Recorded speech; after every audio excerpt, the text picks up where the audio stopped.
Hi, welcome. So this is going to be kind of a different video. So I don't know when this was a trend, but it was way back in the day where people would make these sort of draw my life style videos. And I cannot draw, but I really wanted to do something since my channel is still fairly new to kind of introduce how I got into anime and manga and just Japanese culture in general. So yeah, I thought it'd be fun, and y'all seem to like my journaling style goals videos, so I figured I'd do another thing like that, but I'll also include other visuals when relevant. So my journey started in 2013, where I went to my first anime convention. I know this is a really odd start to getting into anime and manga, but what happened was my younger cousin, who was in middle school at the time, really wanted to go to this anime convention, and the only way she was allowed to go, my aunt said, is if I went to basically babysit her. I mean, I had nothing better to do. This was like a couple months in advance she had told me this, so I agreed. Yeah, sure, bought my ticket, whatever. And I realized, like, anime convention, isn't that where you, like, dress up and it's about cartoons? And, like, I did not know what the heck it was, so I started to do some research and I found out that Pokemon is an anime, so I was like, oh, okay, I know that. And I just, like, binged a bunch of episodes. I actually made a cosplay of a Team Magma Grunt. I'll insert a picture here, not of the actual cosplay, but, like, what it looks like.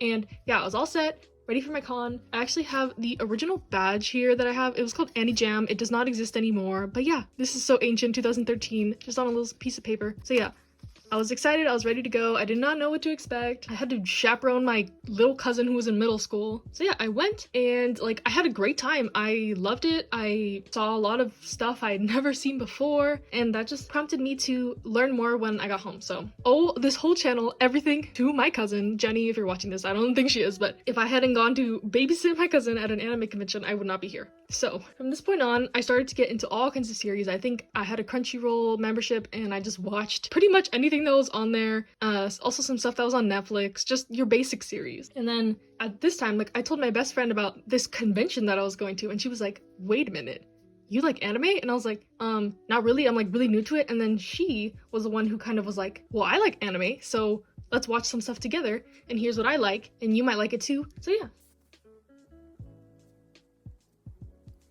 I think my very first series after Pokemon was AKB48, the anime. Yes, weird, odd, because my cousin was also into, like, those idol series. She cosplays Nico from Love Live, and she's really good. I'm not gonna put her picture for privacy reasons, but yeah, so I watched a bunch of, like, idol animes, and AKB48 was my first one. I'll put a picture of, like, what the title poster looks like. Anyway, so yeah, so my best friend, we were watching stuff. Her favorites are Inuyasha and any shoujo series, so I watched a lot of that, and I was like, this shoujo stuff is not really my taste. Like, I don't know why I hate this so much. So in 2014, bum bum bum bum bum, this is so dramatic, but we arrive at my gay awakening. So I'm not gonna attribute this to anime and manga, but it was one of the factors. Like, I was also with a man at that point and it was not going so well. And I was like, what is this I'm feeling? So to kind of explore that more, I started to watch any anime that had any type of LGBT plus representation, and that led me to this one, Wandering Sun, the anime, not the manga, but I have the manga here. And this one, even though I'm not transgender, it has a lot of LGBT plus themes and stuff, like, I was not aware of, and I was just like, whoa, what is this? What is this? And so yeah, that's when I kind of came to terms with my sexuality. And yeah, I I can't believe how much anime, and, like, at this point only anime, had influenced my life so much. Is crazy. And this was only in the second year of me even liking it. So yeah, Wandering Sun, and then, like, a bunch of trashy yaoi and yuri shows that I watched and I thought was good representation at the time, and now that I'm old, I realized that was not good. So yeah, I did that. And then I believe in 2014 I also went to Anime Expo for the first time with my best friend and a group of other friends, and my cousin, she came with us. But then also in 2014 is when I got my first manga, and where it came from is kind of a funny story, so from the trash, if you can read that. So my English teacher, I was in high school at this point, she did not think that manga was, like, a valid form of literature. It was not good enough to be in her classroom. So she just dumped a bunch of manga in the recycle bin.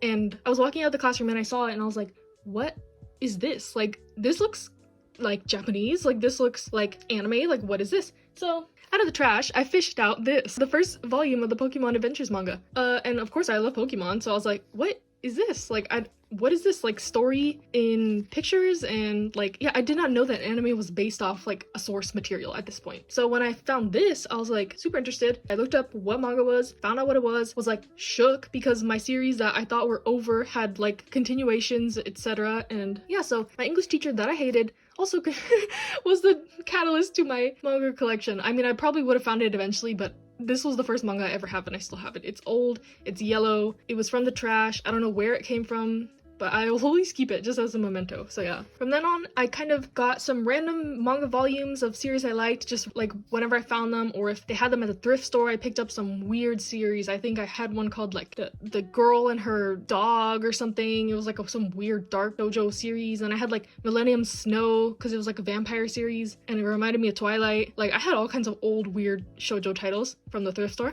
So yeah. And then in 2015,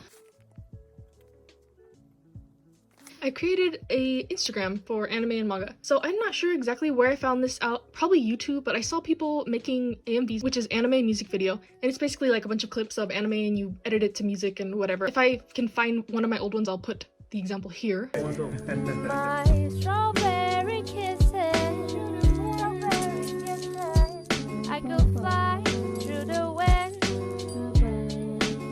So yeah, I started making those. I started making edits of like anime, and through that I met a lot of friends online. And even though I had my best friend who liked anime, she, like I said, she likes shoujo, she likes kind of more fantasy stuff, she likes Black Butler, she likes Aoharu Ride, not really my taste. So when I got an Instagram, I started meeting all kinds of people who had similar tastes in me. They like sports anime, they like dark, kind of more like psychological series, and yeah, I just started talking to people. Made some really close friends that I'm still close with today. Been more like 6 years and I'm still talk to all of these people regularly. I have met these people at anime conventions, or if they live close to me, we have met up. I don't know if I would recommend this nowadays, but just be safe on the internet. Make sure that you know who you're actually talking to. I mean, we had exchanged Snapchat, FaceTime, all that stuff, so I knew they were a real person.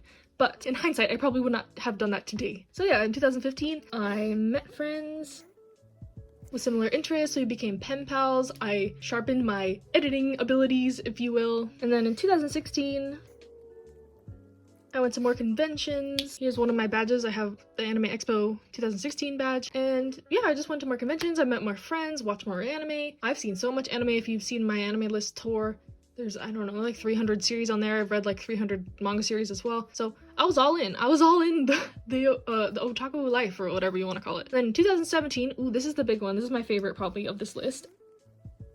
I went to Japan, woo, with my aforementioned best friend. Yeah, we went for 2 weeks. We went to Tokyo and I loved it. It was so great. We went in the summer. It was not super hot. The people were nice. The food was great. I got a bunch of anime and manga.